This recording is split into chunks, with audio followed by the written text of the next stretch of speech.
നമസ്കാരം, ന്യൂസ് അപ്ഡേറ്റ്സിലേക്ക് സ്വാഗതം. പ്രധാന വാർത്തകൾ നോക്കാം.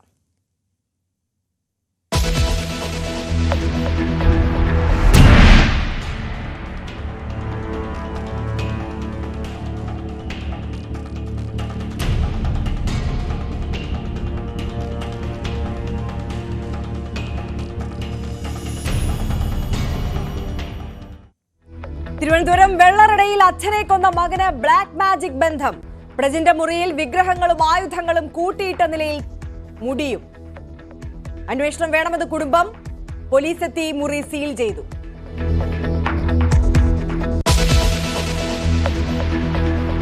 പത്തനംതിട്ട മാലക്കരയിൽ മതിലിടിഞ്ഞു വീണ് 2 മരണം. ഗുരുതര പരിക്കേറ്റ 2 പേർ ചികിത്സയിൽ.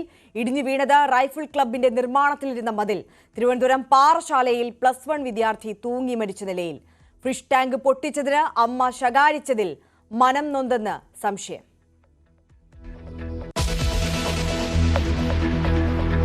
പാതിവില തട്ടിപ്പിൽ ഉന്നതർക്ക് പങ്കെന്ന് സംശയം. ജസ്റ്റിസ് CN രാമചന്ദ്രൻ നായർക്കെതിരെ കേസെടുത്തു. രാഷ്ട്രീയ നേതാക്കൾക്കും പണം നൽകിയെന്ന പ്രതി അനന്തു കൃഷ്ണൻ. അന്വേഷണം ക്രൈംബ്രാഞ്ചിന് വിടാൻ തീരുമാനം. പണം ആര് തിരിച്ചു തരുമെന്ന് ഇരകളുടെ ചോദ്യം.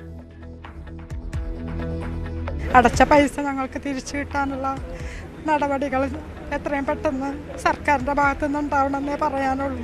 ഞങ്ങളിതിനകത്ത് പെട്ടുപോയവരാണ് അറിയാതെ.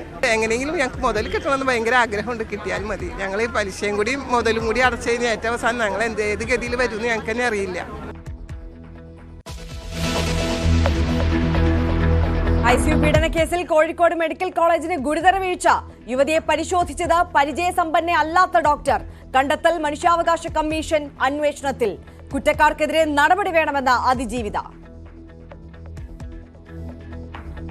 2 വർഷമായി. ഈ മാർച്ച് വന്നാൽ 2 വർഷമായി. അപ്പൊ ഇത്രയും 2 വർഷം ഞാൻ ഇതിന്റെ പുറകെ നടന്നിട്ടും ഞാൻ പല സ്ഥലത്തുനിന്നും അപമാനിക്കപ്പെട്ടു എന്നല്ലാതെ ഇതിലൊരു നീതി എനിക്ക് ലഭിച്ചിട്ടില്ല.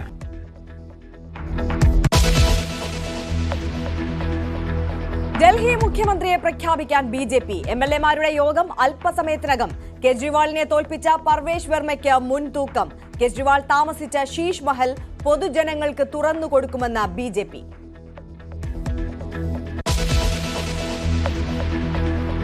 ഛത്തീസ്ഗഡിൽ വൻ മാവോയിസ്റ്റ് വേട്ട.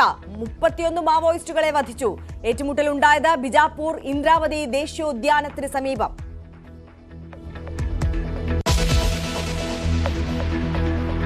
കരുവന്നൂർ വായ്പാ തട്ടിപ്പ് CPM-നെ പ്രതിസന്ധിയിലാക്കിയെന്ന് തൃശൂർ ജില്ലാ സമ്മേളന പ്രവർത്തന റിപ്പോർട്ട്.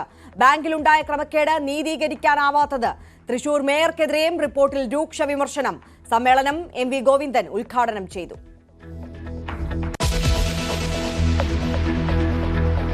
ലീഗ് മുഖ്യമന്ത്രി സ്ഥാനം ആവശ്യപ്പെടില്ലെന്ന് PK ഫിറോസ്. അർഹത കോൺഗ്രസിന് തന്നെ.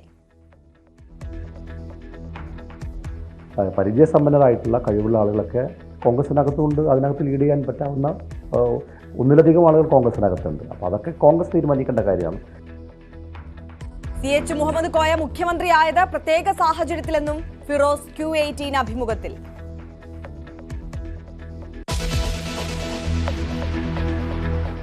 വിശദമായി നോക്കാം. പിതാവിനെ മകൻ വെട്ടിക്കൊലപ്പെടുത്തിയ സംഭവത്തിന് ബ്ലാക്ക് മാജിക് ബന്ധം. വെള്ളറട സ്വദേശി ജോസിന്റെ മരണത്തിൽ അന്വേഷണം ആവശ്യപ്പെട്ട് കുടുംബം പോലീസിനെ സമീപിച്ചു. മകൻ പ്രജിൻ ജോസിന്റെ ബ്ലാക്ക് മാജിക് ബന്ധമാണ് കൊലപാതകത്തിൽ എത്തിയതെന്നാണ് കുടുംബത്തിന് സംശയം. സ്വതന്ത്ര ജീവിതത്തിന് അനുമതി നൽകുന്നില്ലെന്ന് ആരോപിച്ച് കഴിഞ്ഞ ദിവസമാണ് പിതാവിനെ വെട്ടിക്കൊന്ന ശേഷം പ്രജിൻ പോലീസിൽ കീഴടങ്ങിയത്. പ്രജിന്റെ മുറിയിൽ കുടുംബാംഗങ്ങൾ നടത്തിയ പരിശോധനയിൽ ചില ബിംബങ്ങളും കൂട്ടിയിട്ടിരുന്ന നിലയിൽ മുടിയും ചില പ്രത്യേകതരം ആയുധങ്ങളും കണ്ടെത്തിയിരുന്നു. ഇത് ദുരൂഹത വർദ്ധിപ്പിച്ചു.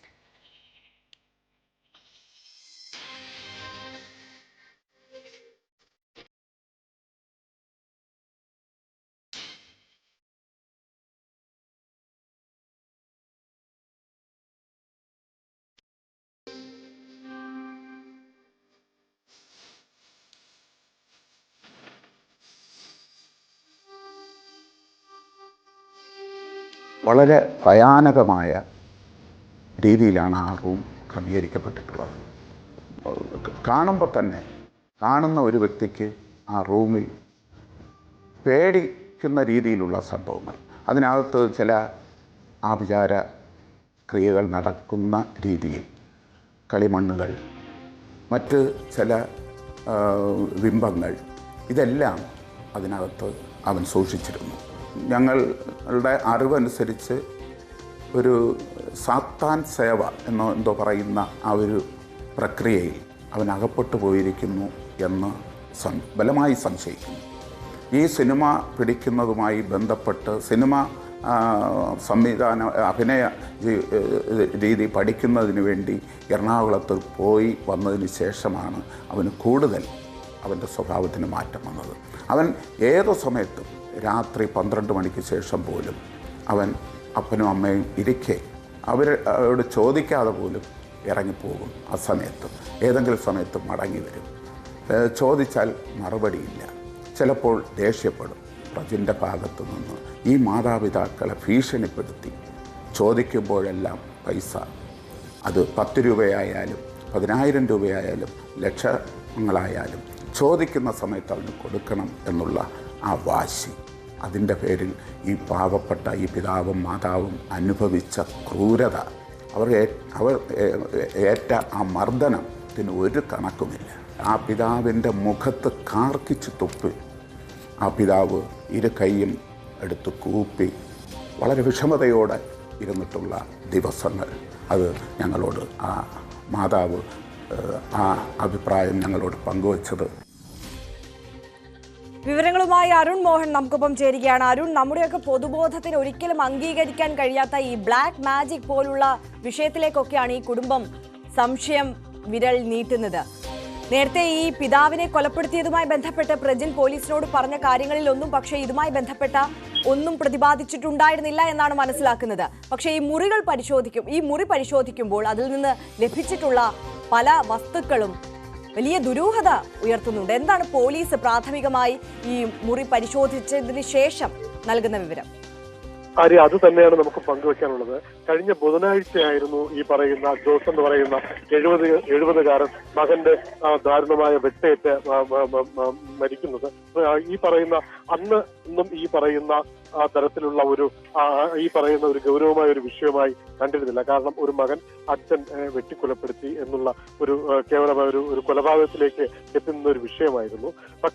എന്നിരുന്നാൽ അതിൽ നിന്നൊക്കെ മാറി ഇതിന് പിന്നിൽ ഈ പറയുന്ന ഇത്തരത്തിലുള്ള ചില ആഭിചാര കർമ്മങ്ങൾ അല്ലെങ്കിൽ ബ്ലാക്ക് മാജിക് പോലുള്ള സംഭവങ്ങൾ ഉണ്ട് എന്ന് ഉറപ്പിക്കുന്ന തരത്തിലേക്ക് ഈ വിഷയങ്ങൾ വഴിമാറിക്കൊണ്ടിരിക്കുന്ന ഒരു സാഹചര്യമാണ് ഇപ്പോൾ നമുക്ക് മനസ്സിലാക്കാൻ കഴിയുന്നത്. കാരണം ആദ്യം ഈ കൃത്യം നിർവഹിച്ച ശേഷം ഈ പറയുന്ന പ്രജിൻ വിളവട പോലീസ് സ്റ്റേഷനിലെത്തി തന്റെ മാതാപിതാക്കൾ തനിക്ക് സ്വാതന്ത്ര്യം നൽകുന്നില്ല, ജീവിക്കാൻ അനുവദിക്കുന്നില്ല എന്ന മൊഴിയോടുകൂടിയായിരുന്നു സ്റ്റേഷനിലെത്തുന്നത്. ഇത് തന്നെയായിരുന്നു സമൂഹവും അറിയുന്നത്, പൊതുജനം അറിയുന്നത്. അതായിരിക്കാം ഒരുപക്ഷെ ഈ ഒരു യുവാവ് ഇത്തരം ഒരു ക്രൂരകൃത്യത്തിന് ചെയ്തത് ആണ് ആദ്യം മനസ്സിലാക്കിയത്. പക്ഷേ അതിനുശേഷമാണ് ഈ പറയുന്ന പ്രജിന്റെ അമ്മ അല്ലെങ്കിൽ ജോസിന്റെ ഭാര്യ ഉൾപ്പെടെ തങ്ങൾ നേരിട്ടിരുന്ന ക്രൂരമായ പീഡനങ്ങളും ദുരിതങ്ങളും ബന്ധുക്കളോട് പങ്കുവയ്ക്കുന്നത്.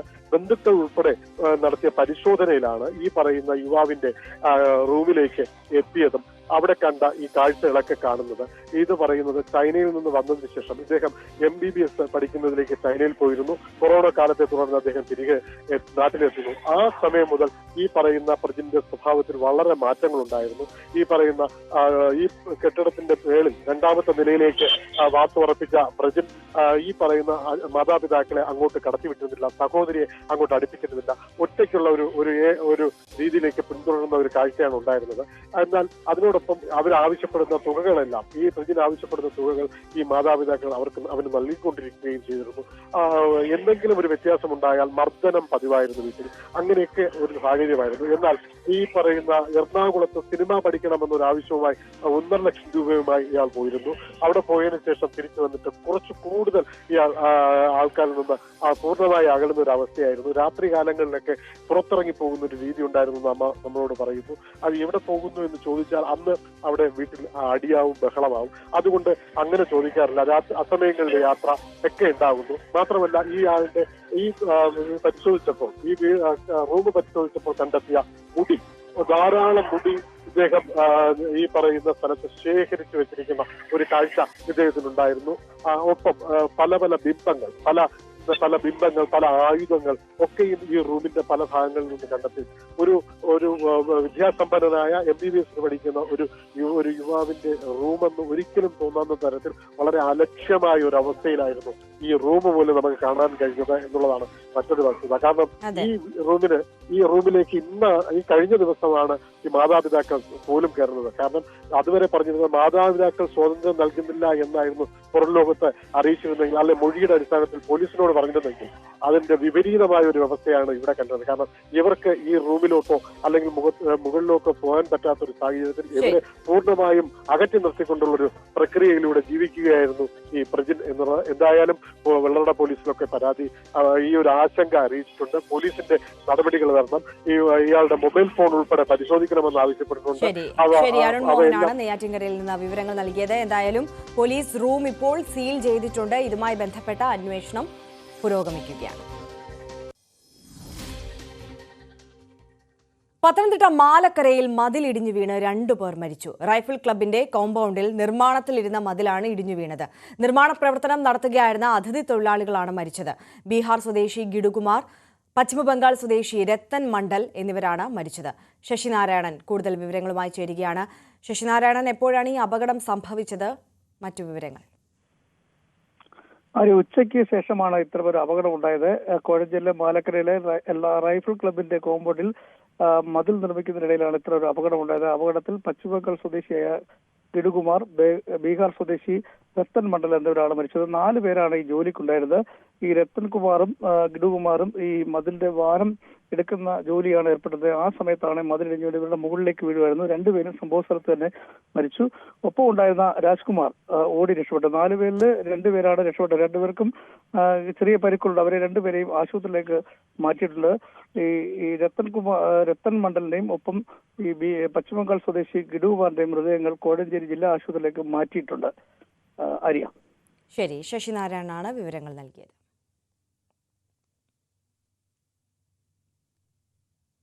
പുറത്തുവരുന്ന സർവത്ര തട്ടിപ്പിന്റെ കഥകൾ.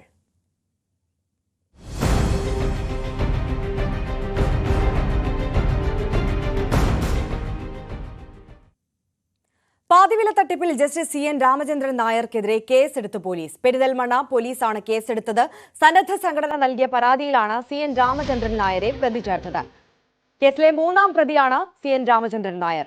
ഇംപ്ലിമെന്റിംഗ് ഏജൻസിയായ അങ്ങാടിപ്പുറം KSSന്റെ പ്രസിഡന്റ് നൽകിയ പരാതിയിലാണ് കേസ്.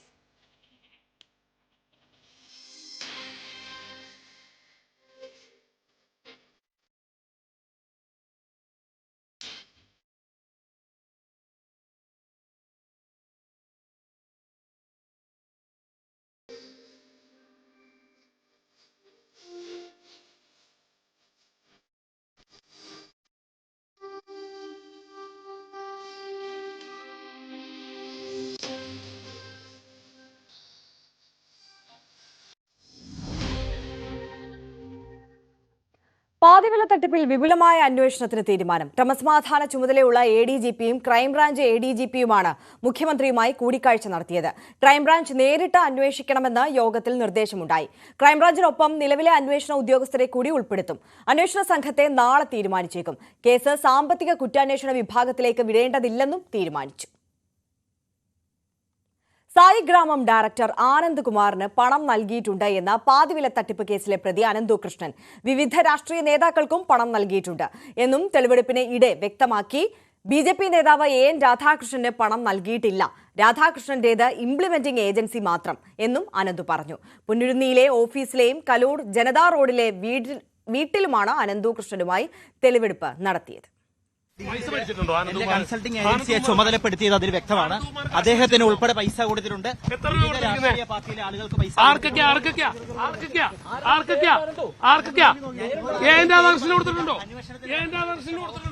രാധാകൃഷ്ണൻ ജി ഇതിന്റെ സൈൻ എന്ന് പറയുന്ന സംഘടന ഇതിന്റെ ഇംപ്ലിമെന്റിംഗ് ഏജൻസിയായി വന്നതേ ഉള്ളൂ.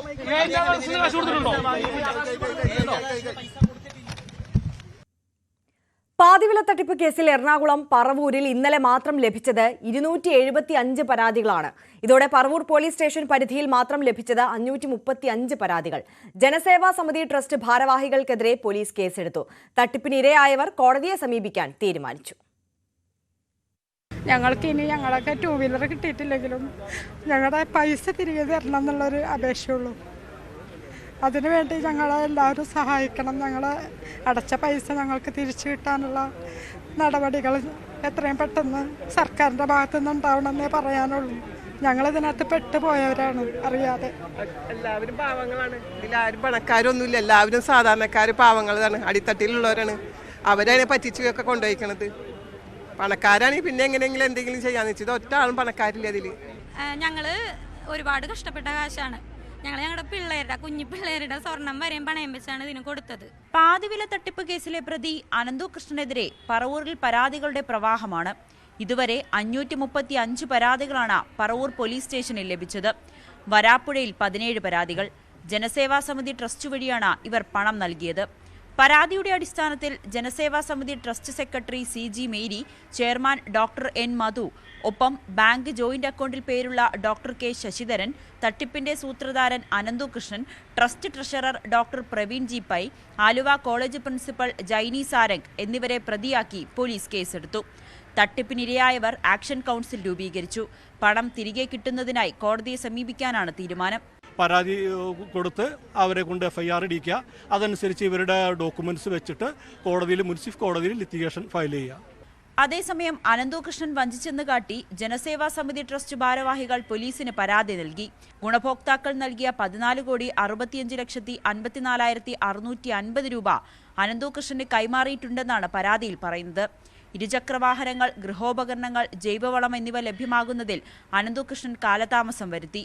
പണം തിരികെ നൽകണമെന്ന് ആവശ്യപ്പെട്ടുവെങ്കിലും നൽകിയില്ല. അപേക്ഷകരുടെ പ്രോസസ്സിംഗ് നിരക്ക് മാത്രമാണ് ട്രസ്റ്റ് കൈപ്പറ്റിയിട്ടുള്ളതെന്നും ഭാരവാഹികൾ വ്യക്തമാക്കി. സ്വർണം പണയം വെച്ചും കുടുംബശ്രീയിൽ നിന്നും ലോൺ എടുത്തുമൊക്കെയാണ് ഇവർ പണം നൽകിയത്. 2 വീലറോ തയ്യൽ മെഷീനോ ഒന്നും തിരികെ വേണ്ട. നഷ്ടപ്പെട്ട തുകയെങ്കിലും ലഭിക്കുമെന്ന പ്രതീക്ഷയിലാണ് ഇവർ ഓരോരുത്തരും. ക്യാമറാമാൻ അഖിൽ ഒട്ടുപാറയ്ക്കൊപ്പം നവമി ദിനേശ്, ന്യൂസ് 18 കൊച്ചി. പാതിവില തട്ടിപ്പ് കേസിൽ ആരോപണ വിധേയനായ സായി ഗ്രാമം ഡയറക്ടർ ആനന്ദകുമാറിന്റെ ശബ്ദ സന്ദേശം പുറത്ത്. സമാന്തര പ്രവർത്തനം നടത്തിയാൽ NGO കോൺഫെഡറേഷനിൽ നിന്ന് പുറത്താക്കുമെന്ന് വ്യക്തമാക്കി വാട്സ്ആപ്പ് ഗ്രൂപ്പിൽ പങ്കുവച്ച ശബ്ദ സന്ദേശമാണ് ന്യൂസ് 18 ലഭിച്ചത്. അതേസമയം അനന്തകൃഷ്ണൻ അറസ്റ്റിലായതിനു പിന്നാലെ കബളിപ്പിക്കപ്പെട്ട വിവരം നേരിൽ കണ്ടു പറയാൻ ശ്രമിച്ച കോൺഫെഡറേഷൻ അംഗങ്ങളെ കാണാൻ പോലും ആനന്ദകുമാർ തയ്യാറായില്ലെന്നും അംഗങ്ങൾ പറയുന്നു. പ്രിയ സുഹൃത്തുക്കളെ, നമസ്കാരം. കഴിഞ്ഞ 2 ആഴ്ചയായിട്ട് ചില സംഘടനകൾ ഈ പ്രസ്ഥാനത്തിന് വിരുദ്ധമായിട്ടുള്ള കാര്യങ്ങൾ ചെയ്യുന്നു എന്ന് മനസ്സിലായിട്ടുണ്ട്. 2024 മെയ് മാസത്തിൽ NGO കോൺഫെഡറേഷൻ അംഗങ്ങളുടെ വാട്സാപ്പ് ഗ്രൂപ്പിൽ സായി ഗ്രാമം ഡയറക്ടർ ആനന്ദകുമാർ പങ്കുവച്ച ശബ്ദ സന്ദേശമാണിത്. പാതിവില തട്ടിപ്പിനെക്കുറിച്ച് തനിക്കറിവില്ലെന്നും താനും കബളിപ്പിക്കപ്പെട്ടെന്നും പറഞ്ഞ് പ്രതിരോധം തീർത്തിരുന്ന അനന്തകുമാറിനെ വെട്ടിലാക്കുന്നതാണ് പുറത്തുവരുന്ന വിവരങ്ങൾ. പാതിവിലയ്ക്ക് സ്കൂട്ടർ വിതരണം ചെയ്യാമെന്ന് പറഞ്ഞ് തിരുവനന്തപുരത്ത് നിന്ന് മാത്രം 960 പേരിൽ നിന്നാണ് പണം കൈപ്പറ്റിയത്. ആദ്യം പണം നൽകിയ ഏതാനും ഗുണഭോക്താക്കൾക്ക് പാതിവിലയ്ക്ക് സ്കൂട്ടറും തയ്യൽ മെഷീനും കാർഷിക ഉപകരണങ്ങളും വിതരണം ചെയ്തുകൊണ്ട് വിശ്വാസം നേടിയെടുത്തു. ഇത് മറയാക്കി കൂടുതൽ ആളുകളിൽ നിന്ന് പണം സ്വീകരിക്കുകയായിരുന്നു. 157 ആളുകളിൽ നിന്ന് ഇത്തരത്തിൽ പണസമാഹരണം നടത്തി 91 ആളുകൾക്ക് കിട്ടി. ആ 32 പേർക്കും തിരുവനന്തപുരം പുത്തരിക്കണ്ടത്തിൽ വലിയൊരു ഫംഗ്ഷനിൽ ആനന്ദകുമാറും അനന്തകൃഷ്ണനെല്ലാം പങ്കെടുത്തുകൊണ്ട് ഈ ആളുകൾക്ക് താക്കോൽ കൈമാറി. അടുത്ത ഘട്ടമായിട്ടാണ് വീണ്ടും കളക്ട് ചെയ്യാൻ പറഞ്ഞ് ഞങ്ങൾ 125 ആളുകൾക്ക് ഞാൻ കളക്ട് ചെയ്ത് അയച്ചു. അനന്തകൃഷ്ണന്റെ പേരിലുള്ള 3 ബാങ്ക് അക്കൗണ്ടുകളിലേക്ക് 6 കോടിയിലധികം രൂപയാണ് തിരുവനന്തപുരത്തുള്ള സന്നദ്ധ സംഘടനകൾ പിരിച്ചു നൽകിയത്. തലസ്ഥാനത്തെ വിവിധ പോലീസ് സ്റ്റേഷനുകളിലായി തട്ടിപ്പിനിരയായവരുടെ പരാതികളും ഏറുകയാണ്. ന്യൂസ് 18 തിരുവനന്തപുരം. പാതിവില തട്ടിപ്പിൽ ആരോപണങ്ങൾ നിഷേധിച്ച് CPM ഇടുക്കി ജില്ലാ സെക്രട്ടറി CV വർഗീസ്. താൻ പണം വാങ്ങിയെന്ന ആരോപണം അടിസ്ഥാനരഹിതമാണ്. താൻ പണം വാങ്ങിയതായി വാർത്ത നൽകിയ മാധ്യമങ്ങൾക്കെതിരെ നിയമ നടപടി സ്വീകരിക്കുമെന്നും CV വർഗീസ് പറഞ്ഞു. എനിക്ക് സ്വന്തമായി അക്കൗണ്ട് ഇല്ലാത്ത ആളാണ്. പിന്നെ പാർട്ടി ജില്ലാ സെക്രട്ടറി എന്ന രൂപത്തിൽ ഞങ്ങളുടെ പാർട്ടിയെ സംബന്ധിച്ച് കൃത്യമായ അക്കൗണ്ടും ഇത് കൈകാര്യം ചെയ്തുകൊണ്ട് പോകുന്ന പാർട്ടിയാണ്. ഞങ്ങളുടെ ഈ ജനപ്രതിനിധികളായിട്ടുള്ള കുറേ ആളുകൾ ഇതിന് ചേർക്കാനും ഒക്കെ പോയിട്ടുണ്ട്. ഇവിടെ ചെറുതോണിയിൽ അദ്ദേഹം നടത്തിയൊരു പരിപാടി ഞാൻ പങ്കെടുത്തു. അതിവിടെ ബ്ലോക്ക് പഞ്ചായത്തിൻ്റെ പരിപാടി എന്ന രൂപത്തിൽ ക്ഷണിച്ചു. അവിടെ പോയി പങ്കെടുത്തു. അന്ന് ഞാനൊരു കാര്യം പറഞ്ഞു, CSR ഫണ്ട് ഇങ്ങനെ എടുക്കാൻ സാധ്യമാണോ എന്ന് പരിശോധിക്കും. കോഴിക്കോട് മെഡിക്കൽ കോളേജ് ICU പീഡനക്കേസിൽ അധികൃതർക്കെതിരെ മനുഷ്യാവകാശ കമ്മീഷൻ. പരിചയസമ്പന്നയല്ലാത്ത ഡോക്ടറെ കൊണ്ട് വൈദ്യപരിശോധന നടത്തിയത് ഗുരുതര വീഴ്ചയെന്നാണ് കമ്മീഷൻ കണ്ടെത്തൽ. റിപ്പോർട്ടിന്റെ അടിസ്ഥാനത്തിൽ കുറ്റക്കാരായ ഉദ്യോഗസ്ഥർക്കെതിരെ നടപടിയെടുക്കണമെന്ന് അതിജീവിത ആവശ്യപ്പെട്ടു. ആശുപത്രിയിൽ രോഗി പീഡിപ്പിക്കപ്പെട്ട ഗൗരവമുള്ള കേസായിട്ടും പരിചയസമ്പന്നയല്ലാത്ത ഡോക്ടറെ കൊണ്ടാണ് വൈദ്യപരിശോധന നടത്തിയതെന്ന് മനുഷ്യാവകാശ കമ്മീഷൻ അന്വേഷണ റിപ്പോർട്ടിൽ പറയുന്നു. ശരീരത്തിലെ മുറിവുകൾ കൃത്യമായി രേഖപ്പെടുത്താതെയും വേണ്ട രീതിയിൽ പരിശോധന നടത്താതെയുമാണ് doctor KV Preetha medico legal certificate തയ്യാറാക്കിയതെന്നായിരുന്നു അതിജീവിതയുടെ പരാതി. തന്റെ പരാതി ശരിവെക്കുന്നതാണ് അന്വേഷണ റിപ്പോർട്ടെന്ന് അതിജീവിത പറയുന്നു. ഞാൻ കൊടുത്ത പരാതി നീതിയുള്ളതാണെന്നും അതിൽ അവർ കണ്ടെത്തിയത് എനിക്ക് അനുകൂലമായിട്ടുള്ള ഒരു മറുപടിയാണ്. അവരുടെ ഭാഗത്ത് നിന്ന് ഡോക്ടർ പ്രീതിയുടെ ഭാഗത്തിന് വീഴ്ച ഉണ്ടെന്നും അതുപോലെ ഇങ്ങനെ ഒരു കേസ് അവര് അത്രയും നിസ്സാരമാക്കി കളഞ്ഞു. സ്ത്രീകളുടെ വാർഡുകളിൽ പുരുഷ അറ്റൻഡർമാരെ നിയോഗിക്കുന്നത് ഒഴിവാക്കണമെന്നടക്കമുള്ള നിർദ്ദേശങ്ങളും റിപ്പോർട്ടിലുണ്ട്. റിപ്പോർട്ടിന്റെ പശ്ചാത്തലത്തിൽ കുറ്റക്കാർക്കെതിരെ സർക്കാർ നടപടി സ്വീകരിക്കണമെന്ന് അതിജീവിത ആവശ്യപ്പെട്ടു. 2023 മാർച്ച് 18 കോഴിക്കോട് മെഡിക്കൽ കോളേജ് ICUവിൽ വെച്ച് യുവതി പീഡിപ്പിക്കപ്പെട്ടത്. ശസ്ത്രക്രിയയ്ക്ക് ശേഷം ICUയിലേക്ക് മാറ്റിയപ്പോൾ അറ്റൻഡറായ ശശീന്ദ്രൻ യുവതിയെ പീഡിപ്പിക്കുകയായിരുന്നു. ഇയാൾ പിന്നീട് അറസ്റ്റിലായി. ന്യൂസ് 18 കോഴിക്കോട്. തിരുവനന്തപുരത്ത് +1 വിദ്യാർത്ഥിയെ തൂങ്ങി മരിച്ച നിലയിൽ കണ്ടെത്തി. പാറശാല മഞ്ചാടി കോളനിയിലെ അജി ധന്യ ദമ്പതികളുടെ മകൻ നിരഞ്ജനെയാണ് വീടിന് പുറകിലെ ബാത്റൂമിൽ മരിച്ച നിലയിൽ കണ്ടെത്തിയത്. സഹോദരന്റെ ഫിഷ് ടാങ്ക് നിരഞ്ജൻ പൊട്ടിച്ചുവെന്നാരോപിച്ച് അമ്മ ശകാരിച്ചിരുന്നു. ഇതിൽ മനം നൊന്ത് ആത്മഹത്യ ചെയ്തു എന്നാണ് പ്രാഥമിക നിഗമനം.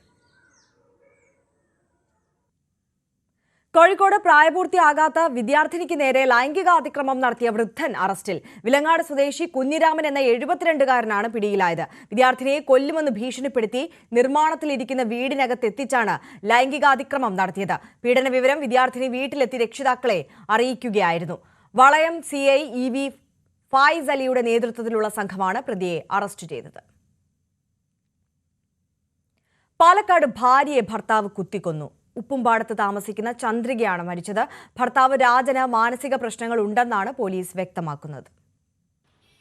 പാലക്കാട് ഉപ്പുംപാടത്ത് ഇന്ന് പുലർച്ചെ 5:30-യോടെയാണ് ദാരുണമായ സംഭവം. വീട്ടിനകത്ത് വെച്ച് ഭാര്യയോട് വഴക്കിട്ട രാജൻ കത്തിക്കൊണ്ട് കുത്തുകയായിരുന്നു. ശബ്ദം കേട്ട് മുകളിലത്തെ നിലയിൽ നിന്നും താഴെയെത്തിയ മകളാണ് അമ്മയും അച്ഛനും ചോരയിൽ കുളിച്ചു കിടക്കുന്നത് കണ്ടത്. ഉടനെ ആശുപത്രിയിൽ എത്തിച്ചെങ്കിലും ചന്ദ്രികയെ രക്ഷിക്കാനായില്ല. ഭാര്യയെ കുത്തിയ ശേഷം രാജൻ പിന്നീട് സ്വയം പരിക്കേൽപ്പിച്ചതാകാമെന്നാണ് പോലീസ് കരുതുന്നത്. 1.5 വർഷം മുമ്പ് രാജൻ ആത്മഹത്യക്ക് ശ്രമിച്ചിരുന്നതായി സുഹൃത്തുക്കൾ പറയുന്നു. ചന്ദ്രികയുടെ മൃതദേഹം പാലക്കാട് ജില്ലാ ആശുപത്രി മോർച്ചറിയിലേക്ക് മാറ്റി. മാനസിക പ്രശ്നങ്ങളുള്ള രാജൻ ഇതിനു മുമ്പും ചന്ദ്രികയെ ആക്രമിച്ചിട്ടുണ്ടെന്നും വ്യക്തമായിട്ടുണ്ട്.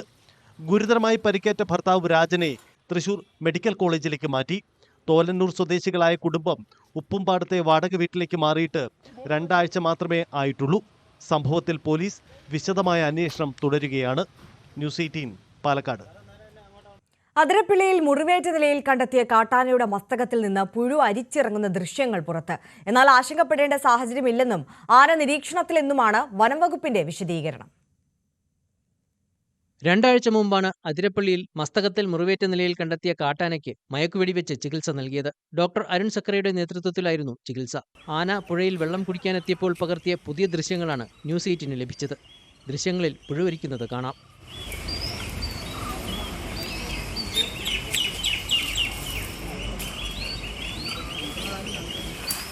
എന്നാൽ മുറിവിന് ആഴമുണ്ടെന്നും ഉണങ്ങാൻ സമയമെടുക്കും എന്നുമാണ് വനം വകുപ്പിന്റെ വിശദീകരണം. നിലവിൽ ആശങ്കപ്പെടേണ്ട സാഹചര്യമില്ല. ആന വെള്ളം കുടിക്കാനും തീറ്റയെടുക്കാനും സ്ഥിരമായി പുഴയോരത്ത് എത്തുന്നുണ്ട്. 2 ആനകൾ തമ്മിൽ കൊമ്പ് കോർത്തപ്പോൾ ഉണ്ടായ മുറിവാണെന്നും നിലവിൽ സാധ്യമായ മികച്ച ചികിത്സ ഉറപ്പാക്കിയിട്ടുണ്ടെന്നും വനംവകുപ്പ് പ്രതികരിച്ചു. News 18 Thrissur.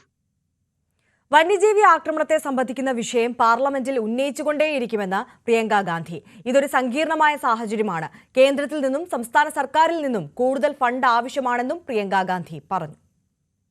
My colleagues on stage spoke about the man-animal conflict. I know it is a very deep issue which is very troubling for all of you. I myself came here around 10 days back because a lady was killed by a tiger. At that time, I held a meeting with the district magistrate and with all the forest officials. And you're right, Bashir ji, when you say that we do not have enough funds coming in for it. And I spoke to them, I promised them that I will try my best to raise funds and also to speak to the authorities, to speak to the central government, state government, write to them, put pressure on them so that more funds can be allocated. Because until they have the adequate funds, then that protection will not be complete. I had said during my election campaign that tourism should be a focus. Farming and agriculture should be a focus. And in the next 4.5 years, I intend to focus on these aspects and to try my best to improve facilities, to improve the people's perception, to make them understand what a beautiful place it is here to visit. As you talked about the Chaliyar area, I will take that up as well. And I will push and pressurize as much as I can in Parliament and outside of it for all these issues to be raised and also for us to receive funds and the adequate help that we require. കേന്ദ്ര സംസ്ഥാന സർക്കാരുകൾക്കെതിരെ രൂക്ഷ വിമർശനവുമായി കത്തോലിക്ക സഭ.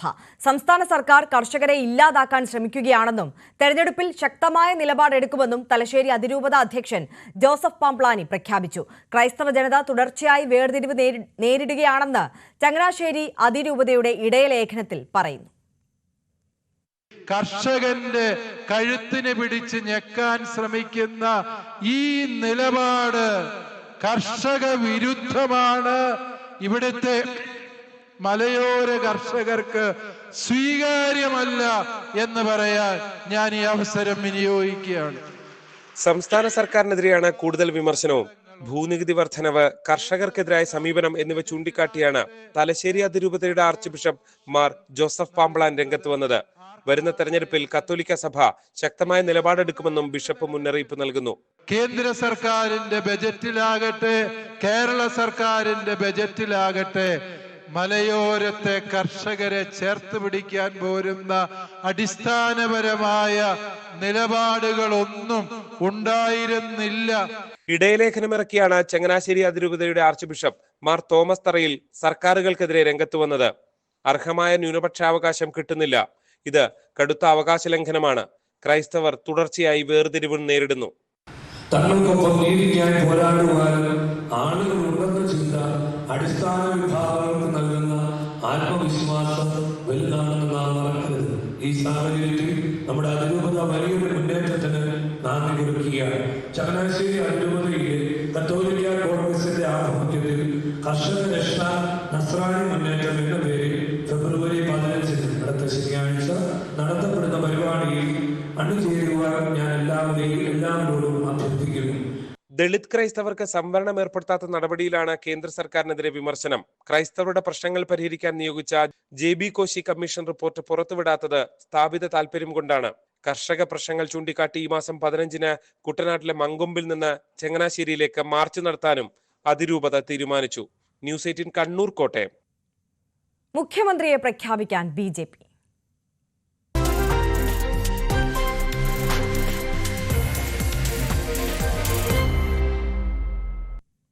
ഡൽഹി മുഖ്യമന്ത്രിയെ തീരുമാനിക്കാനായി BJP അധ്യക്ഷൻ JP നദ്ദയും ആഭ്യന്തരമന്ത്രി അമിത്ഷായും കൂടിക്കാഴ്ച നടത്തി. MLA-മാരുടെ യോഗം ഉടൻ നടക്കും. അരവിന്ദ് കെജ്രിവാളിനെ തോൽപ്പിച്ച പർവേഷ് വർമ്മ, പ്രതിപക്ഷ നേതാവ് വിജേന്ദർ ഗുപ്ത, മുൻ അധ്യക്ഷൻ മനോജ് തിവാരി, ബാൻസുരി സ്വരാജ് തുടങ്ങിയ പേരുകളാണ് പരിഗണനയിൽ ഉള്ളത്. ആം ആദ്മി പാർട്ടിയുടെ പരാജയത്തിന് പിന്നാലെ മുഖ്യമന്ത്രി അതിഷി രാജിവെച്ചു. അതേസമയം കെജ്രിവാൾ നവീകരിച്ച മുഖ്യമന്ത്രിയുടെ ഔദ്യോഗിക വസതി ഏറ്റെടുക്കില്ലെന്ന് BJP പ്രഖ്യാപിച്ചു. ഫ്രാൻസ് അമേരിക്ക സന്ദർശനത്തിനായി നാളെയാണ് പ്രധാനമന്ത്രി യാത്ര തിരിക്കുന്നത്. അതിനു മുൻപ് മുഖ്യമന്ത്രിയെ പ്രഖ്യാപിക്കാനാണ് BJPയുടെ ആലോചന. മുഖ്യമന്ത്രി സ്ഥാനാർത്ഥിയെ പ്രഖ്യാപിക്കാതെയാണ് തെരഞ്ഞെടുപ്പിനെ നേരിട്ടതെങ്കിലും ദളിത് നേതാവും പാർട്ടി ദേശീയ ജനറൽ സെക്രട്ടറിയുമായ ദുഷ്യന്ത് ഗൗതമിന്റെ പേരായിരുന്നു പ്രധാനമന്ത്രിയുടെ മനസ്സിൽ. കരോൾബാഗിൽ ദുഷ്യന്ത് ഗൗതം പരാജയപ്പെട്ടതോടെ മറ്റു പേരുകളിലാണ് ചർച്ച. ന്യൂഡൽഹിയിൽ അരവിന്ദ് കെജ്രിവാളിനെ തോൽപ്പിച്ച പർവേഷ് വർമ്മയാണ് മുൻപന്തിയിൽ. മുഖ്യമന്ത്രിയായേക്കുമെന്ന അഭ്യൂഹങ്ങൾക്കിടെ പർവേഷ് വർമ്മ लेफ्टिनेंट गवर्नरुമായി കൂടിക്കാഴ്ച നടത്തി.